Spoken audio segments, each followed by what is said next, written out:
2026 సంవత్సరం మార్చి నెల 12వ రాశి మీనరాశి. ఈ మీనరాశికి 3 సంవత్సరాలు శని అయిపోయింది. ఇంకా 4 సంవత్సరాలు 6 మాసాలు ఉంది శని. జన్మంలో ఉన్నాడు శని. ఈ జన్మంలో ఉన్న శని చెప్పడానికి వీళ్ళేదో అష్ట కష్టాలు అన్నారు. 8 రకాల కష్టాలట. ఎట్లాంటి కష్టాలు చెప్పడానికి వీళ్ళేని కష్టాలు. ద్వాదశంలో కుజుడు, అర్ధాష్టమంలో గురువు, మరి జన్మంలో శని. ఈ 3 గ్రహాలు కూడా బతకటమా చావటమా అర్థం కాని పరిస్థితి. ఎట్లా ఉందంటే దొంగ ఉబ్బలి అంటారు. ఇప్పుడు ఎక్కడ కనపడుతుంది దొంగ ఉబ్బలి అంటే? మట్టి మీద గడ్డి పెరిగి ఉంటుంది. మామూలుగా నడిచిపోతున్నాం అంటే పెద్ద బురద అన్నమాటది. కనీసం 20 అడుగుల లోతు బురదే మొత్తం. అడుగు వేసిన వాడు లోపలికి కూలిపోతాడు. ఎవరన్నా దైవశాత్తు మనిషి ఉండి వాడికి ఏదైనా తాడు కట్టి పైకి లాగితే రావాల్సిందే, కానీ ఎవరు లేకపోతే మాత్రం వాడు భూస్థాపితమే, భూసమాధి. అట్టా మరణించే పరిస్థితి వస్తుంది. ఈ అర్ధాష్టమ గురువు, జన్మంలో శని, ద్వాదశంలో కుజుడు. ఇక చెప్పాల్సిన పని లేదు. సామాన్యమైన బాధలు కాదు. వీళ్ళ బాధని బాగు చేసేవాడు ఎవడు లేడు. సరిగ్గా చెప్పాలంటే మీన రాశి పూర్వభాద్ర 4వ పాదం, ఉత్తరాభాద్ర 4 పాదాలు, రేవతి 4 పాదాలు, ఇవి మొత్తం కలిసి ఈ మీనరాశి. ఈ మీనరాశిని గురించి నాకు ఎక్కడ ఏమీ చెప్పడానికి నాకు అవకాశం కనపడలే. మీకు దేవుడు తప్పితే ఎవరు దిక్కు కాదు. తెల్లవారుజాము లేవండి, సూర్య నమస్కారం చేయండి. ఉదయం, మధ్యాహ్నం, సాయంత్రం సూర్య నమస్కారాలు చేయండి. మీ ఇష్టదైవాన్ని పూజించండి. ప్రతిరోజు శివాలయానికి వెళ్ళండి. శివాలయంలో చండీ ప్రదక్షిణ ఉంటారు. ఆ చండీ ప్రదక్షిణ గుళ్ళు అడిగితే చెప్తారు. చండీ ప్రదక్షిణాలు 11 చేయండి.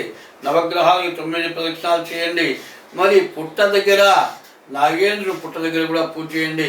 కాలసర్పదోషము, కుజదోషము, అర్ధాష్టమ శని, ద్వాదశ శని, అర్ధాష్టమ గురువు, వీళ్ళంతా కూడా, ద్వితీయంలో కుజుడు, వీళ్ళంతా కూడా పూర్తిగా చెప్పడానికి వీలుగానంత మహాబాధలు ఎక్కువగా ఉన్నాయి. ఈ రాశిని ఎవరు బాగు చేస్తారని చెప్పడానికి వీల్లేదు. కాబట్టి ప్రత్యేకించి చెప్పాలంటే మీ డేట్ ఆఫ్ బర్త్ ద్వారా మీ జాతకం చూపించుకోవడం చాలా అవసరం. ఈ టైంలో వివాహం కావడానికి కూడా బాగా అవకాశం ఉంటుంది.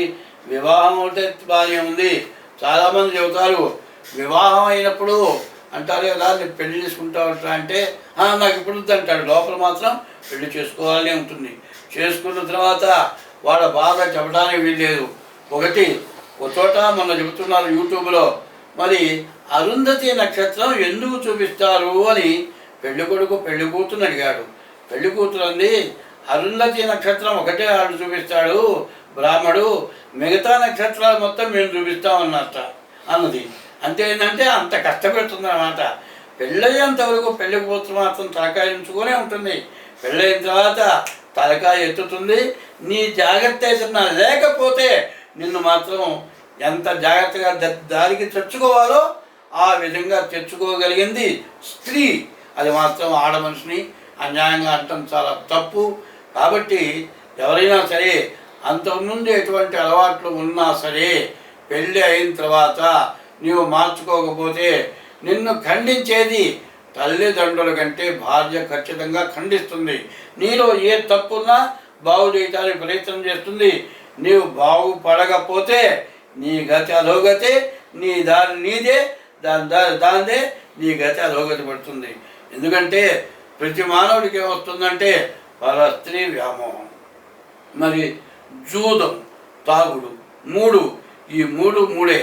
బ్రహ్మ, విష్ణు, మహేశ్వరుడు రక్షించేవాడు. ఈ బ్రహ్మ, విష్ణు, మహేశ్వరుడు ఎవరంటే వ్యభిచారం, జూదం, తాగుడు. ఈ 3 బ్రహ్మ, విష్ణు, మహేశ్వరులు నిన్ను సర్వనాశనం చేసేవాడు. కాబట్టి దీన్ని గుర్తుపెట్టుకొని ఇప్పుడు ప్రతి వాడికి ఏమొస్తుందంటే పెళ్ళాం కాకుండా ఇంకొక ఉంటే వాడు పెద్ద మగవాడు, పెద్ద ఘనుడు అని వాడు అనుకుంటున్నాడు. తర్వాత ఏదైనా ఉద్యోగం చేసినా, వ్యాపారం చేసినా, ఏదైనా ప్రమోషన్ వచ్చినా, బాగా డబ్బులు వచ్చినా, మరి పార్టీ ఏమిటాయంటే మందు తాగటం. మరి ఈ తాగటంతో పాటు మరి ముక్కలు తినటం, ఇవన్నీ చేసుకోవటం, చివరికి జూదం ఆడటం. దీనివల్ల ఏమవుతుందంటే ధర్మరాజు వల్ల రాజు లాంటి వాడు జూదం వల్ల నాశనం అయిపోయినాడు. పరస్త్రీ వ్యామోహంతో దుర్యోధనుడు రావణాసుడు అంతు లేకుండా నాశనం అయిపోయినాడు. ఇప్పుడున్న పరిస్థితులు ఏమిటాయంటే పరస్త్రీ వ్యామోహం, జూదము, తాగుడు, వ్యభిచారం, వీటి వల్ల అందరూ పాడైపోతున్నారు. కాబట్టి ఈ పరిస్థితుల్లో ఈ మీనరాశి వాళ్ళు ఈ చెప్పిన మూడింట్లో ఏది లేకుండా ముందు బాగుపడండి.